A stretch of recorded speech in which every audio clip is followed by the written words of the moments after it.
Chalo guys, we have another parcel for baby Ivan. Ay boy, bulay. Ay, bulay. Ay. Pinapalapit niya sa kanya yung dog guys. Oh. Hi to kar badane. Vaccine kar do, vaccine. Sakit nga daw yung tuhod tsaka yung paa niya. So parang ooperahan.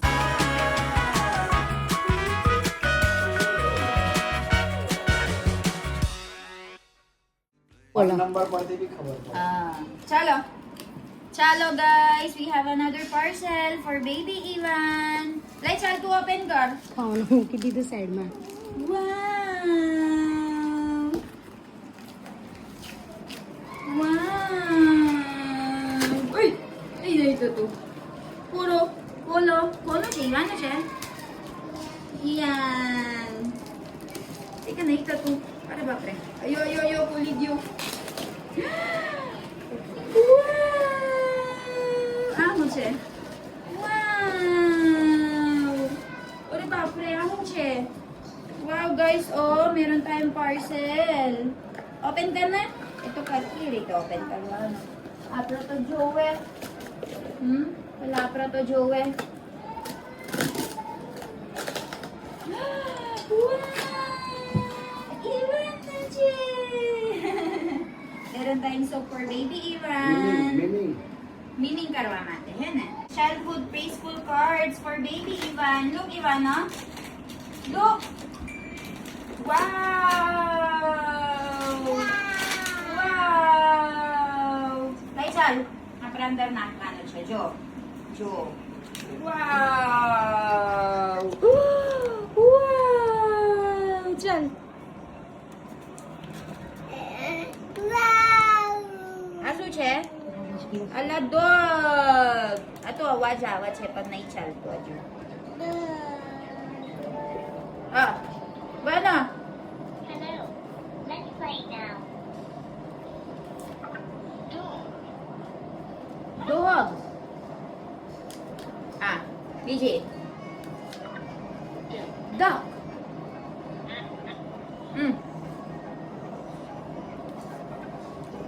Cat. Hen. Kukurukuk. Oi. Pig. Ato pig.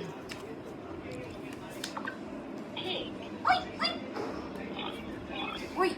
बतान क्यों Wow! Enjoy na enjoy si Baby Ivan dito sa mga toys niya. Oh, we have here different toys. Ayan, for learning.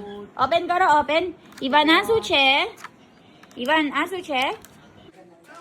Ay, boy, bulay. Ay, bulay. Ay. Pinapalapit niya sa kanya yung dog, guys. Oh. Ay, bulay. Ay. Oy, tayo na Joano, ha? Ay, chalo.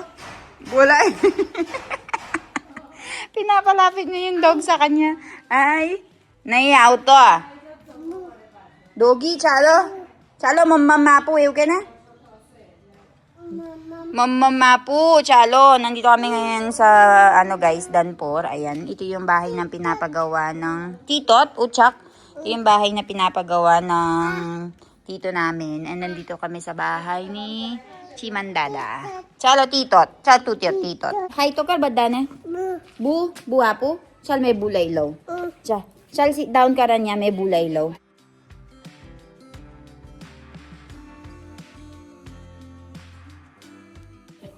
Guys, tingnan nyo naman dahil nakakita ng malaking space. Naglilibot-libot dito. Titi? Titi siya, titi. Tingnan nyo. Ang dami nilang binigay na ano sa amin, battle gourd. Ganito talaga kapag nagpupunta kami dito. Napakadami nilang pinapabaon sa amin. Ayan si Ivan, no?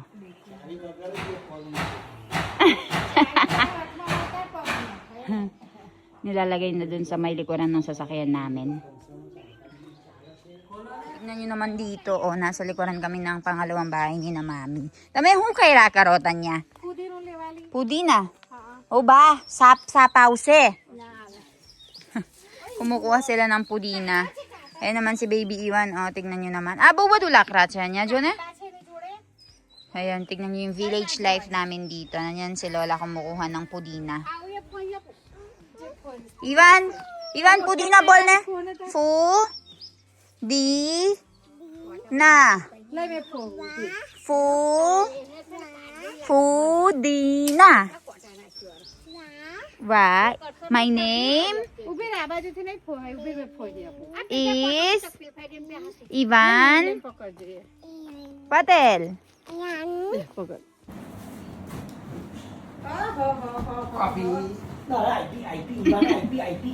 Marde, chal. Ivan, everite. Marde, chal. Very good. Iwan kick. Self-defense.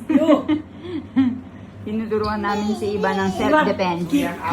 Self-defense, chal. Daddy. Ja. Marde. Uy. Marde.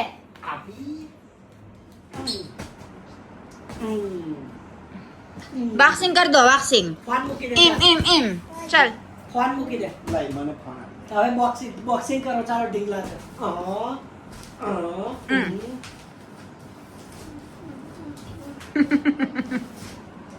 Boxing kar do, chal. Batting. Boxing karo chalo dingla boxing. Ayan guys, so. Mobile app ito mobile. Bapre.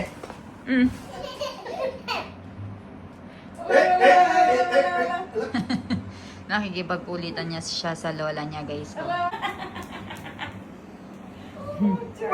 Pacha, gol para. So, ayan, kakabalik lang namin sa Danpor. And, nagpunta lang kami doon kasi yung si Hemu Mami, kapareho lang siya ng case ni Mami. Masakit nga daw yung tuhod tsaka yung paa niya. So, parang ooperahan. So, ganito talaga dito sa India kapag may mga may sakit or kapag may malaman na ooperahan. Ayun, bibisita ka talaga para i-meet sila na kamusta, ano yung naging findings ng doktor, and kailan yung magiging operasyon, parang ganun. Pero I think hindi daw sila magpapa-opera, magpapa-inject na lang, kagaya nung ginawa kay Mommy. I-injectionan yun for observation, if kaya yung injection, i-injectionan, or if hindi, i-operahan. Tapos aside from that, yung kapatid ng lolo namin, dun sa same street lang din, operahan naman daw, may bato daw doon sa pantog. Ay, ano ba? May bato na nakita sa loob ng tiyan niya, parang ganun. Di ko alam kung anong klaseng sakit yun, pero may ganun siyang sakit. Kaya, binisit na rin namin. So, ayun. So, guys, na-stress kami dito. Galit na galit yung binan kong lalaki at saka si Milan. Kasi, kanina, may delivery kami ng mga libro ni Baby Iba. Nag-order ako ng books. So, merong isang driver dito, rider siya, na magde-deliver sana. Yung gusto niya, pick upin namin sa isang location. Medyo malayo yung location na yon dito sa may bahay namin. And at that time, ako lang yung nagbabantay kay Baby Ivan. Tapos, si Papa at si Milan, wala sa bahay, nasa work and nasa farm. Kaya kami lang dalawa ni Mami, tapos si Mami masakit pa yung pakiramdam. So, sabi namin, hindi po namin mapipick up sa certain location na yan, na kami yung pupunta, especially dito sa village, pag babae. Hindi ako pwedeng umalis mag-isa, maglakad-lakad, kasi nga babae ako, pinagbabawalan. So, gusto niya, pick upin namin doon sa isang lugar. Sabi namin hindi po pwede. Pinipilit niya na idadrop na nga lang daw niya dito sa specific na bahay na to. So, sabi ng biyanan kong babae, paano mo idadrop dyan? Di ba may address naman kami, may delivery naman kung saan mo i-deliver yung gamit. Bakit hindi mo idiretso dito sa bahay? Sabi niya may gagawin nga daw siya, hindi daw niya mahanap yung lugar. Sobrang daming nakakakilala kay Doc Milan dito sa area namin. And kahit syempre sa isang lugar lang kayo, no, magkakakilala yung mga tao. Ayaw niyang i-deliver kasi parang tinatamad siya. So, ayun nga, tinawagan namin, nasan ka na? Malapit na lang yung bahay namin, ganyan. So, sabi niya, punta ka na lang dito, i-drop ko dito sa may pangalan na sinabi niya. Kilala namin yung tao, pero malayo nga yung lalakarin. Pero kung sa bike lang, malapit lang. So, hindi pwede. Kasi, punta ka dito, may bata kaming binabantayan. Tapos may sakit pa ako, sabi ni Mami. Tapos, nung pangatlong tawag namin, hindi na daw niya i-deliver kasi ayaw namin i-pick up dun sa mismong location na gusto niya. Tapos sabi namin, bakit ka pa nagtatrabaho? Ganyan, kung hindi mo i-deliver, paano pala kung mahal yung item na yan, ipapagkatiwala mo sa ibang tao? Parang ganun. Tapos sabi ni Mami, magrereklamo ka, may iaano ka namin, i-complain ka namin doon sa boss mo. Ganyan. Hindi man natakot, di mag-complain ka, sabi niya. So, naloka ka. O, yun nga, pinatawagan namin kay Papa. Dahil si Papa ay very professional makipag-usap. Ang explain ba naman niya, hindi daw niya naiintindihan kasi, dahil ako nga daw yung nakikipag-usap, kasi naririnig niya na yung accent ko iba, ganyan, hindi daw niya maintindihan. Si Mami ngayon nakikipag-usap, guys, nagsasalita lang ako sa gilid, kung ano yung sasabihin ni Mami. Kasi si Mami mas fluent sa grammar, ganyan, di ba? So, dahil nga, naintindihan niya yung sinasabi ni Mami, ginawa niya akong dahilan dahil ayaw niya mapagalitan ng biyenan ko. So, ayun. Tapos ngayon, kinakancel niya. Siguro ayaw niya ma-meet yung biyenan ko kasi pagagalitan siya. So, naloka kami, na-stress talaga kami. Ang problema ko, guys, nabayaran ko na yun. So, ayaw ko kasing nag-order ng hindi binabayaran agad. Kasi ayaw kong sila yung magbayad sa baba. Kasi baka kulang yung pera, walang cash sa baba. So, kine-credit card ko or dine-debit card ko. Online payment ba? Para hindi na nila asikasuhin pa or wala na silang maging problema. So, ayun, prepaid na. So, sabi ng binan ko, next time mo ka na mag-prepaid. Bayaran na lang natin yung mga parcel mo sa baba. Para ay, hindi tayo nangangamba na ganito. Paano kung i-return parcel, ganun. So, ayun, baba lang ako sa baba. Babalitaan ko kayo. Or if hindi na ako makapag-vlog ulit, I'll see you all tomorrow. Bye-bye!